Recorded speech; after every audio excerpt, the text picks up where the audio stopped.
It's one thing to survive nature. It's another to survive each other. At the base of the Sierra de Atapuerca Mountains in Spain, scientists uncovered a cave, silent, forgotten, but filled with bones. Not just any bones, human ones. Smashed, scattered, mixed in with tools and butchered animal remains, cut marks sliced across limbs and skulls. Some bones were cracked open for marrow, others burned. This wasn't burial, this was butchery. Dated to nearly 800,000 years ago, long before modern humans. These were the remains of Homo antecessor, an ancestor species who walked the earth before Homo sapiens. And what they left behind was a crime scene.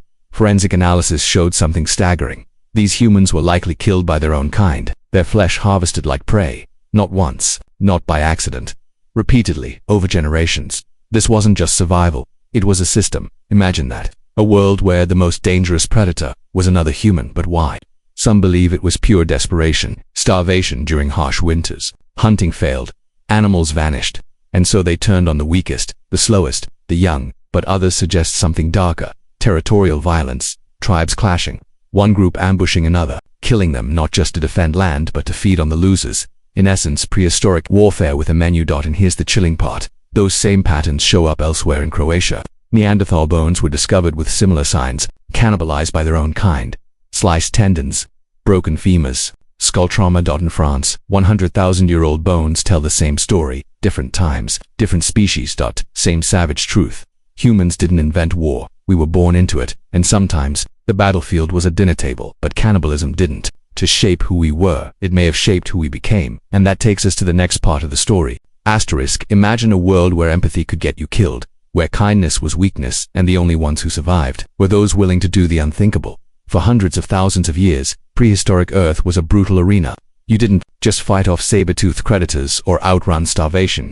You had to outwit other humans. Cannibalism wasn't just about hunger, it was about dominance. Some anthropologists believe it became a social weapon, a message. You didn't just defeat your enemies, you consumed them. You erased their identity, absorbed their strength, terrorized their tribe. Eat or be eaten. Literally. Evidence from the Malagasy cave in France reveals something chilling. 6 Neanderthal individuals, adults and children, were dismembered. With surgical precision, the tools used were the same ones they used to skin deer or butcher bison.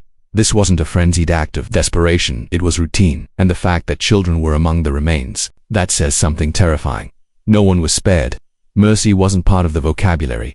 Even more disturbing, there's almost no evidence of disease transmission in those remains, meaning these weren't sick individuals being culled. These were viable members of a group, so why them? Some scientists speculate these victims may have been outsiders, wanderers, stragglers from other tribes, who entered the wrong valley. Others think they were captives turned into food in times of scarcity or ceremony. Yes, ceremony.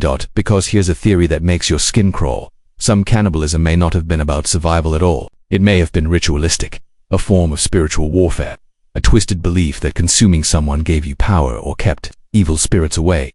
Let that sink in. Our ancestors didn't just survive by eating meat. Sometimes, they believed that flesh of their own kind held magic, and the echoes of that belief still exist today.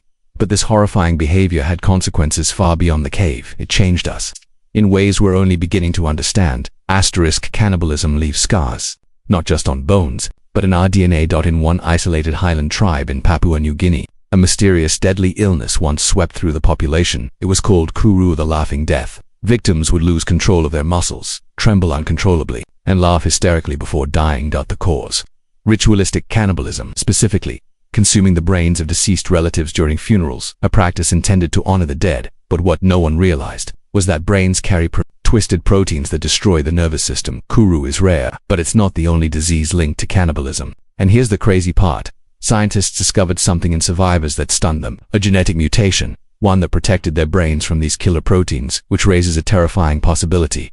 Could our distant ancestors in Ice Age Europe, Asia, or Africa have faced similar diseases from eating human flesh? And could that be why some of us today carry strange prion-resistant genes?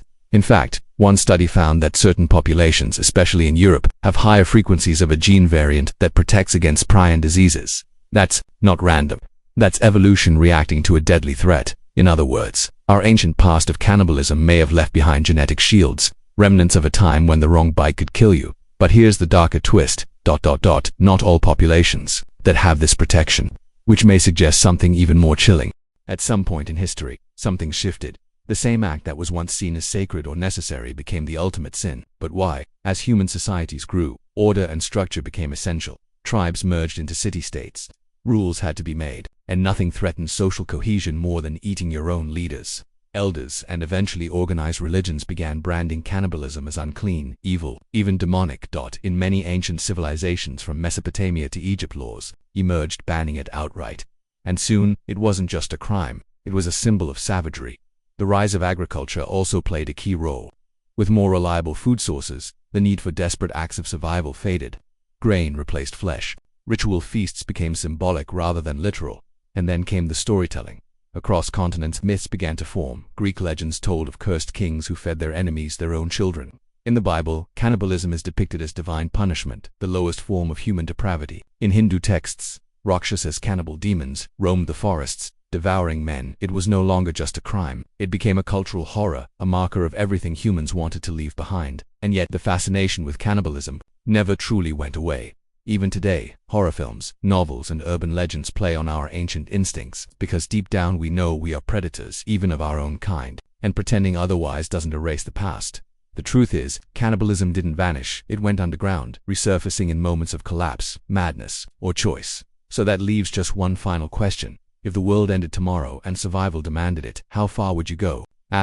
Cannibalism didn't disappear, it evolved and resurfaced, again and again, in the darkest corners of modern history. Take the Donner Party, stranded in the snowy Sierra Nevada in 1846.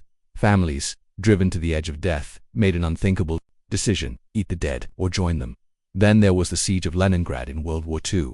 Starvation ruled the streets. Parents buried their children under floorboards, not for mourning but protection from neighbors. In 1972, an Uruguayan rugby team's plane crashed in the Andes. With no food, surrounded by frozen corpses, they chose to survive, and when rescued, told the world it wasn't about death, it was about life. These aren't monsters, they were ordinary people pushed beyond every boundary we take for granted. And it doesn't stop there. In the 2000s, cases of internet cannibalism forums surfaced, people meeting online, willingly offering themselves as meals. In one infamous case, in Germany, a man filmed the entire process with consent. That wasn't survival, that was something else, something buried deep in the psychology of the human species.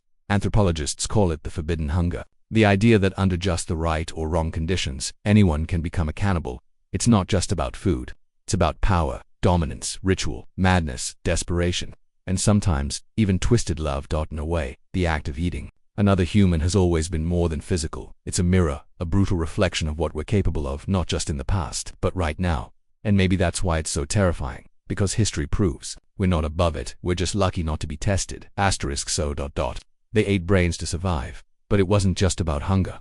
It was about ritual, belief, survival, dominance, and at times, love, fear, or desperation. From the icy caves of Neanderthals to high-altitude crashes in the 20th century, cannibalism has always been with us, hidden in the shadows of our history, echoing the darkest corners of the human condition. We often think of ancient humans as somehow separate from us, simpler, savage, but the truth is, they weren't that different. They bled, they feared, they chose between unthinkable options, just like we might if pushed far enough. Cannibalism isn't just a tale of the past, it's a warning of what happens when society breaks down, of how far we'll go when stripped of comfort, order, and time. And maybe, most haunting of all, it's a reminder that deep within us still lives the ancient brain, the one that whispers, survive, at any cost.